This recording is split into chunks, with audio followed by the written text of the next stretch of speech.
Hello YouTube, Cameron here. I'm at the Landfill excavation area again for the first time in a while. It's a lot of driftwood. I brought a bucket this time for like possibly soaking bottles to prevent bruises or cracks. I'm going to be trying to dig at the bottom of the hill. Yeah, so hope I find some good stuff. Be back and I find something. I found this long rod version vintage light bulb. You can see it's one of those long ones. Yeah. But it's old. I'm trying to get the camera to focus on the brand name here. Come on, focus. There you go, you can see that, that's cool. But I'm not gonna take it. Let's keep looking. Okay. Here's something that would have probably been nice. Slick, it looks like actually, but it might have been nice. It's quite early actually, considering the typical age of the stuff here. I'm gonna keep looking, let you know if I find anything else. Bye. Pulled out a swirl Pepsi out of the bank. Let's hope there's something else here. This is not good, but I'm hoping it's a good sign. Just found something neat. I'm not gonna keep it though, because I have nowhere to put it. But it's an old shoe and it's in pretty good shape. Definitely very old though. Probably mid-1900s at least. Yeah, cool. You can tell by the sole that it's older. Yeah, and also by the fact that I don't think that would be dumped there recently, based on the current activity here. Bye. Pulled out these two vintage pans. Not too exciting, but thought I'd show it. Not gonna take it. Make sure there's nothing in them. Oh, and there goes one. Nope, just a lump of dirt from it. Found a part of a really old padlock, as you can see. Fortunately, it's missing the top part. Let's see if we can find it. Just pulled it out of here, right next to the beach. Let's get digging. Just found a part to a clear Christmas Coke. Getting excited. Right in here. There's pieces here. I'm getting excited. Bye. Hey guys, so look what I just pulled out. I rinsed it out, I soaked it in water for a while, but it's a cod bottle. Trying to get my camera to focus. Yeah, D.H. Smith, Yonkers, New York. Unfortunately, it's missing the top, but that's typical for cod bottles from what I see. But it's very unusual to find an American one, so that's exciting. Yeah, bye. Guys, I'm gonna be leaving soon. I just found a token. Look at that. It's Parker and Tilford, so that's actually bottle related. Yeah, so cool. Gold-plated token. Yay, let's find yet. In a moment. I wanted to try to dig the token. That's actually straight downwards. You can't really tell. This is the beach. I dug this Yoo-hoo. Probably would have been ACL, but ACL's gone, so I'm not going to keep it. There's this older full pint flask, but unembossed, so I'm not going to keep it. And haven't found too much else since then, so anything else worth showing since then.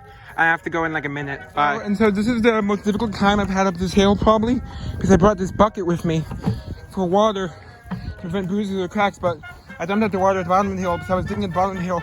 That's why I was able to have water because I got it from the beach. But since I decided to climb up, which is actually where I found some of the best stuff, like that token, never mind. Bye. I'm cleaning up and I just wanted to show you this as a before photo in case it comes out good or gets ruined. It looks like it's a Tudor ill. And I wanted to say I'm watching Traveling Bottle Digger while I clean. And by the way, yeah, shout out to him. He's really good. And anyway, I'm behind on YouTube, so I'm like several weeks behind. Yeah, so I'm behind on bottle digging specifically because I can't handle watching it unless I've gone digging recently. Because I get too much of a powerful desire to dig and sometimes I can't go, so that makes it harder for me. Yeah, anyway, bye. Unfortunately, the can's not really cleaning up better because it's all bubbled up here. And so I'm gonna have to get rid of it, unfortunately, because it's not in good enough condition to save. It's not really display worthy in this condition, unfortunately. This is one of the better conditioned ones out of the ones I normally find. Yeah, oh well. Bye. Hello, I'm back with the review. I'm gonna be using my light box again, and here's Lukey. Okay, let's get started. I'll start with what may or may not be, which is probably the best find. This cod bottle, according to my research, and yeah, it's my first cod bottle, and also it's very rare. American ones are extremely rare. There's only about 100 companies that made cod bottles in the United States, based on my research. Because at least I found someone that said that. So that's really cool. And you see there's an arrow on each side of the embossing. Luke, can you get out of the way?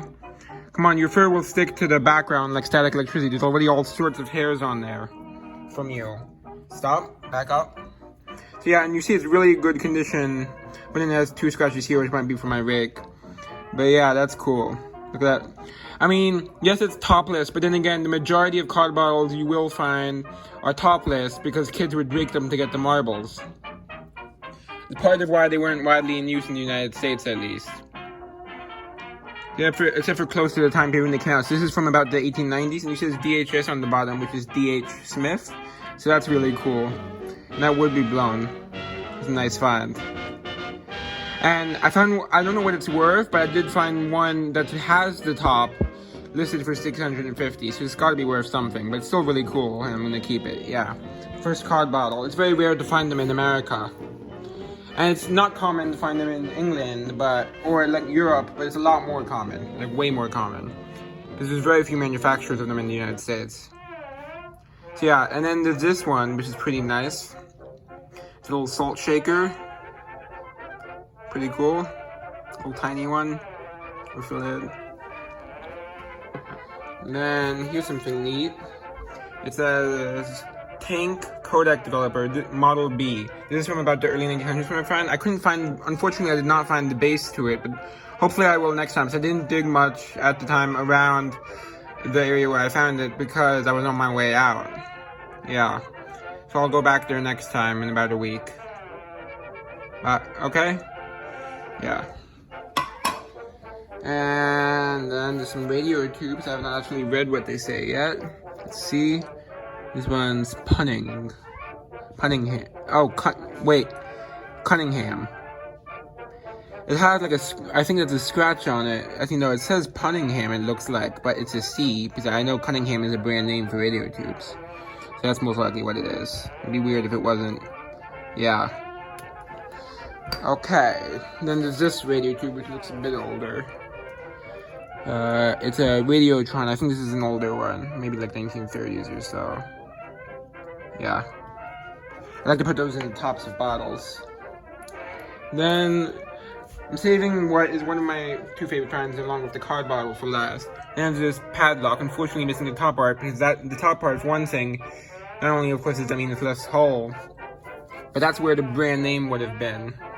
Yeah, it's a little brass padlock. I found that near where I found the card bottle, which was at the bottom of the hill. So that's where the early 1900s stuff is, at the bottom. It's very, there's very few, because it's like litter rather than a dump itself, I think. And it's very hard to find. There's very few early 1900s things there. Most of it's 1920s to 50s or 60s. Then this is the best find. Look at this. It's a Park and Tilford Kentucky Bread. It's a whiskey token, advertising token from the 1930s. Straight bourbon whiskey, and you can see the man riding a horse. Oops, I dropped it. Careful. Fortunately, it's not that delicate. And it was gold-plated, I think, originally. And here it says, a winner at the right price. Park and Tilford Kentucky Bread. P&T distributor Kentucky 80. I think this is 90 proof. That's pretty high. Yeah, from Kentucky.